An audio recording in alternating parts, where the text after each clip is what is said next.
लग्नानंतर होईलच प्रेम. भाग 14. थोड्याच वेळात सगळे डायनिंग टेबलवर बसून ब्रेकफास्ट करत होते. अथर्व तर स्वराच्या मांडीवर बसून तिच्याच हाताने खाऊन घेत होता, नाहीतर नेहमी तो सार्थकच्या हातानेच खायचा. आहिराने त्याच्याकडे पाहिलं आणि म्हणाली, हा छोटू खूप बदलला आहे. आधी तर असं कधी कोणाच्या मांडीवर बसायचा नाही. सगळ्यांनी आहिराकडे पाहिलं. तिथे अथर्वने तिला घुरून पाहिलं, जणू म्हणत होता, तुला काय प्रॉब्लेम आहे दीदी? तेव्हाच गर्व म्हणाला, नाही, हा अजिबात बदलला नाही आहे. हा फक्त आपल्या वहिनीसाठीच असं वागतोय. नाहीतर हा आजही कुणालाही आपल्या मर्जीशिवाय हात लावू देत नाही. अथर्वने त्याच्याकडे घुरून पाहिलं आणि म्हणाला, मग तुम्ही ते ऐकलं नाही का कोरोनामध्ये? सगळ्यांनी काय म्हटलं होतं, 2 गज की दूरी है जरुरी. अथर्वकडून असं उत्तर कुणालाही अपेक्षित नव्हतं, पण त्याचं हे उत्तर ऐकून सगळे हसू लागले. त्याने बिचाऱ्या गर्वची बोलतीच बंद केली. सगळ्यांनी ब्रेकफास्ट केला आणि त्यानंतर अद्वैत ऑफिससाठी निघून गेला. तिथे सार्थक स्वराकडे पाहून म्हणाला, तू माझ्याकडे ये जरा, मला तुझ्याशी काही बोलायचं आहे. स्वराने बानीकडे पाहिलं आणि मग सार्थककडे पाहिलं. बानीने हसून तिला जायचा इशारा केला. पण ती गेली नाही, म्हणून बानी तिचा हात पकडून म्हणाली, घाबरते का लहान मुलीसारखी? स्वरा अगदी निरागसपणे म्हणाली, तुम्हीच तर म्हणता की मामा खूप खडूस आहेत. ते मला ओरडले तर. सार्थकने तिच्या तोंडून हे ऐकल्यावर बानीकडे घुरून पाहिलं. तिथे बानीलाही असं काही होईल याची अजिबात अपेक्षा नव्हती. बानीने पटकन दात दाखवत सफाई दिली, अरे मी तर मजाक करत होते. मला माहीत नव्हतं की ही खरंच सिरियस घेईल. सार्थक तिला घुरत म्हणाला, तू थांब जरा, मी तुला सांगतो. बानीने त्याचं ऐकलं आणि गप्प मनात म्हणाली, गेली बेटा बानी, तुला काय गरज होती असं बोलायची? आणि ही स्वरा, यार इतकी निरागसही नसावं. ती मनातच स्वतःला आणि स्वराला शिव्या घालत होती. तिथे सगळे सार्थकच्या खोलीत गेले. सार्थकने स्वराकडे पाहिलं आणि प्रेमाने म्हणाला, आता पुढचं काय ठरवलं आहेस बेटा? स्वरा गोंधळलेल्या नजरेने त्याच्याकडे पाहू लागली. तर सार्थक हसत म्हणाला, तुझ्या करिअरबद्दल. तुला तुझं शिक्षण पूर्ण करायचं आहे का नाही? स्वरा हळूच म्हणाली, पण घरात तर. सार्थक तिचं बोलणं मध्येच तोडत म्हणाला, इथे तुला कोणी थांबवणार नाही. काळजी करू नकोस. तुझ्या मनात जे आहे ते स्पष्टपणे सांग. स्वराने त्याच्याकडे पाहिलं आणि म्हणाली, माझं पोस्ट ग्रॅज्युएशनचं शेवटचं वर्ष बाकी आहे. मला ते पूर्ण करायचं आहे आणि त्यानंतर स्वतःचा स्टार्टअप सुरू करायचा आहे. तिचं बोलणं ऐकून सार्थक हसला आणि म्हणाला, तर मग तू महिनाभर फक्त घरात का बसलीस? बोलायचं होतं ना अद्वैतशी. आणि तोही मूर्ख आहे, अजूनही त्याने तुला विचारलं नाही. ती हलकीशी नकारार्थी मान हलवत म्हणाली, ते तर सकाळी जातात आणि रात्री उशिरा येतात. कुठून विचारणार? बानी आणि सार्थक तिचं बोलणं ऐकून हसले. तेव्हा सार्थक म्हणाला, अच्छा ठीक आहे, काही प्रॉब्लेम नाही. मी तुझं ॲडमिशन करून देतो. ठीक आहे. स्वराने आनंदाने होकारार्थी मान हलवली आणि म्हणाली, म्हणजे मी कॉलेजला जाऊ शकते. सार्थक हसत म्हणाला, याचा दुसरा काही अर्थ होतो का?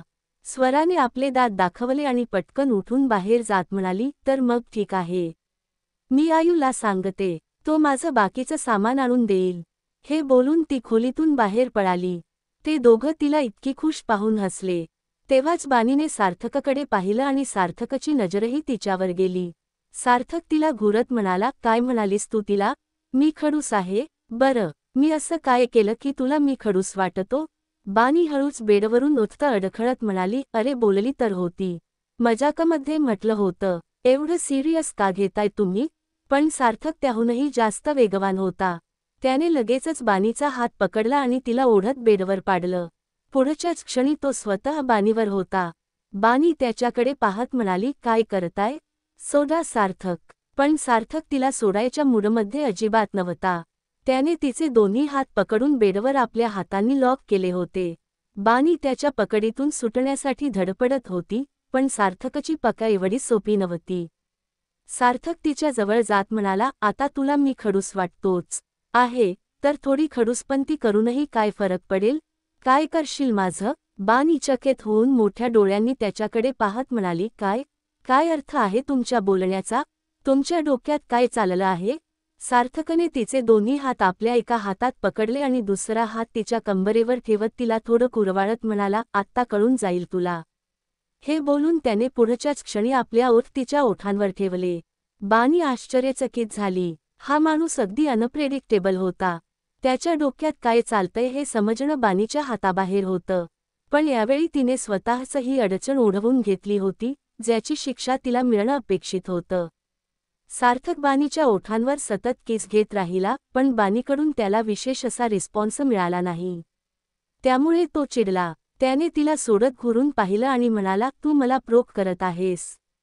पण बघून घे बायको, आता सवलतीत सुटशील, कुठे महागात पडायला नको तुला. बानीने त्याच्याकडे घुरून पाहिलं, पण सार्थकवर त्याचा काही परिणाम झाला नाही. त्याच्या ओठांवर एक शैतानी स्मित होतं. त्याने पुन्हा तिच्या ओठांवर किस केलं. पण यावेळी बानीनेही तितकाच प्रतिसाद दिला. सार्थकला वाटलं की ती श्वास घेऊ शकत नाही, तेव्हा त्याने तिला सोडून दिलं. बानीने खोलवर श्वास घेत हात सोडवण्याचा प्रयत्न केला आणि सार्थकनेही तिचे हात सहजपणे सोडले. तो तिच्याकडे पाहत अगदी प्रेमाने म्हणाला, विचार करून समजून बोलायचं माझी जान. एक दिवस तुला खूप महागात पडेल. हे विचित्र नावं कुठून आणतेस? बानीने त्याच्याकडे घुरून पाहिलं आणि तोंड वाकडं करत म्हणाली, किती दुष्ट आहेस तू. खूप वाईट आहेस. नेहमी तुझ्या मनमानीत असतोस. सार्थकने तिचा चेहरा आपल्या हातात धरत तिच्या कपाळावर किस घेतलं आणि म्हणाला, माझा प्रेम करण्याचा हाच एक मार्ग आहे आणि मला काही फरक पडत नाही, तू त्याला काय म्हणतेस ते. हे बोलून त्याने तिच्या ओठांवर एक पैक किस केलं आणि तिला सोडत म्हणाला, चल ठीक आहे, आजसाठी पुरे. तसंही तू काही फार मोठं केलं नाहीस. त्यामुळे छोटी शिक्षा चालेल. बानीने उशी उचलून त्याच्या चेहऱ्यावर फेकली आणि सार्थक पुन्हा तिला घुरून बघत होता. तेव्हा बानी तोंडवाकडं करत म्हणाली, गो टू हेल. हे बोलून ती खोलीबाहेर गेली. सार्थक तिला जाताना बघत राहिला आणि मग हसला. इकडे अहिरा ऑफिसमध्ये पोहोचली होती. नेहमीप्रमाणे तिने आपलं नियमित काम केलं आणि पुन्हा डेस्कवर येऊन उरलेलं काम पाहू लागली. तेव्हाच तिच्या इंटरकॉमवर मिहिरचा कॉल आला. तिने कॉल अटेंड केला तर मिहिरने तिला केबिनमध्ये बोलावलं. अहिरा त्याच्या केबिनमध्ये गेली. मिहिर टेबलला टेकून उभा होता आणि तो इतका चार्मिंग दिसत होता की कोणीही त्याला बघत राहील. काचेतून येणाऱ्या सूर्यकिरणांनी त्याचा चेहरा उजळून निघाला होता. त्याने आपल्या शर्टच्या स्लीव्ज फोल्ड करून कोपरापर्यंत नेल्या होत्या, ज्यामुळे त्याच्या हातांच्या मसल स्पष्ट दिसत होत्या. तो त्यावेळी खूप अट्रॅक्टिव्ह वाटत होता. मिहिरने लक्षात घेतलं की कोणीतरी त्याला बघत आहे आणि त्याला समजायला वेळ लागला नाही की ती अहिरा आहे. त्याने वळून तिच्याकडे बघितलं आणि म्हणाला, काल आपण ज्या साईटवर गेलो होतो, तिथल्या नवीन सामानामध्ये काही कंप्लेंट्स आहेत. त्याचे काही सॅम्पल्स अजून आले आहेत माझ्याकडे. त्याचं मी टेस्ट करून घेतलं आहे आणि वर्कर्स सांगतायत तसा सगळ्या सामानात गडबड आहे. अहिराने त्याचं बोलणं ऐकलं आणि काळजीत म्हणाली, पण असं कसं? आपण ज्या कंपनीसोबत कॉन्ट्रॅक्ट केलं होतं, त्यांनी गॅरंटी दिली होती की ते बेस्ट क्वालिटीचं माल सप्लाय करतील. मग ही प्रॉब्लेम कशी आली? आणि आता जर ही प्रॉब्लेम झाली आहे, तर आपल्याला पुढच्या कामामध्ये खूप अडचण येणार आहे. जर वेळेत चांगल्या क्वालिटीचा माल मिळाला नाही, तर जे काम सुरू आहे, त्याला ब्रेक लागेल आणि त्यानंतर परत तो फ्लो पकडणं आणि वेळेत काम पूर्ण करणं कठीण होईल. मिहिर एकटाक तिला बघत राहिला. हिच्या या क्वालिटीमुळेच त्याला ती आवडायची.